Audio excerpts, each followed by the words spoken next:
Hello everyone. Today we read about ㅅ매직트리하우스 Book 4 Pirates Past Noon by Mary Pop Osborne. Ta-da! Chapter 1 Too Late. Jack stared out his bedroom window. The rain kept falling and falling. The TV said it would stop by noon, said Annie, his 7-year-old sister. It's already past noon, said Jack, but we have to go. The treehouse, said Annie. I have a feeling the M person will be there today. Jack pushed his glasses into place and took a deep breath. It wasn't sure he was ready to meet the M person yet, the mysterious person who had put all the books in the magic treehouse. Come on, said Annie. Jack sighed. Okay, he said. You get our raincoats and boots. I'll get the medallion and bookmark.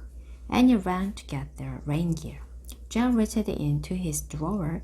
He took out the medallion. It was gold. The letter M was engraved on it. Then he took out the bookmark. It was made of blue leather.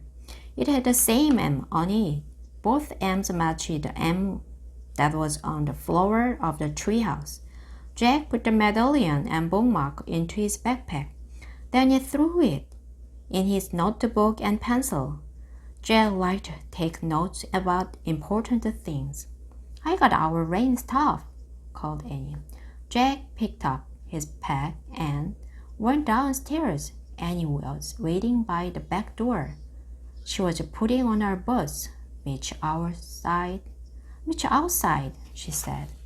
Jack pulled on his raincoat and boots. Then he put on his backpack and joined her. The wind was blowing hard. Ready, set, go, shouted Annie. They kept their hands down and charged into the rainy wind. Soon they were in the Frog Creek woods. Tree branches swayed, flinging rainwater everywhere. Yuck, said Annie. They splashed through puddles until they came to the tallest oak tree in the woods. They looked up. Tucked between two branches was the treehouse. It looked dark and lonely against the stormy sky. Hanging from the treehouse was a rope ladder. It was blowing in the wind. Jack threw off all the books up there.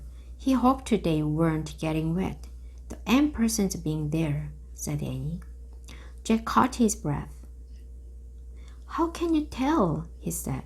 I can feel it, she whispered. She grabbed the rope ladder and started up. Jack followed. Inside the treehouse it was chilly and damp, but the books were dry. They were all neatly stacked along the walls, just the way they had been the day before. Annie picked up a castle book on top of one stack. It had taken them to the time of castles. Remember the knights? She said. Jack nodded. He would never forget the knight who had helped them. Annie put down the castle book. She picked up the next book on the stack. It was a dinosaur book that had taken them to the time of dinosaurs. Remember? She said. Jack nodded.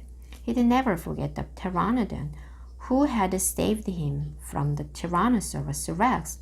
Then Annie held up a book about ancient Egypt. Meow, meow, she said.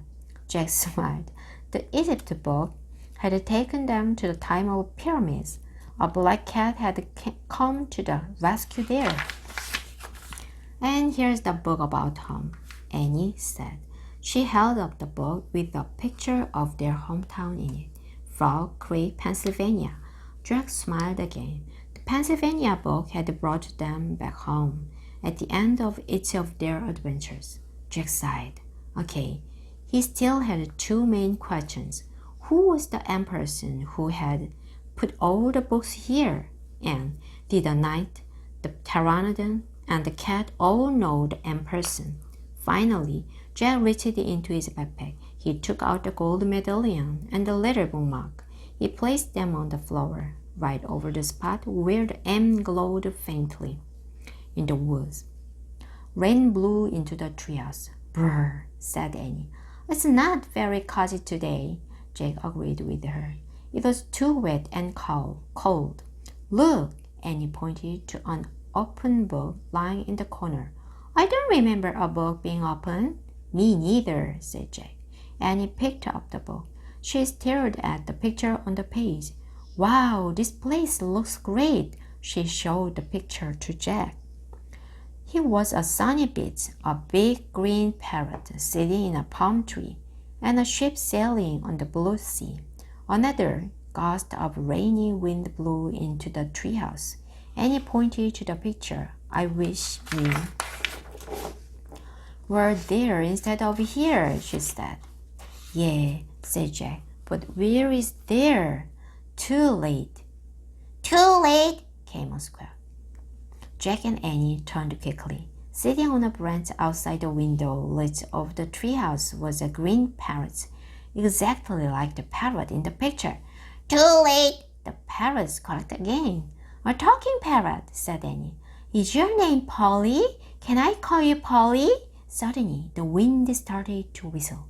Oh no, now we are in big trouble, said Jack. The wind blew harder. The leaves shook. The treehouse started to spin, faster and faster. Jack squeezed his eyes shut. Then everything was still. Absolutely still. Jack opened his eyes. Too late, squawked Polly.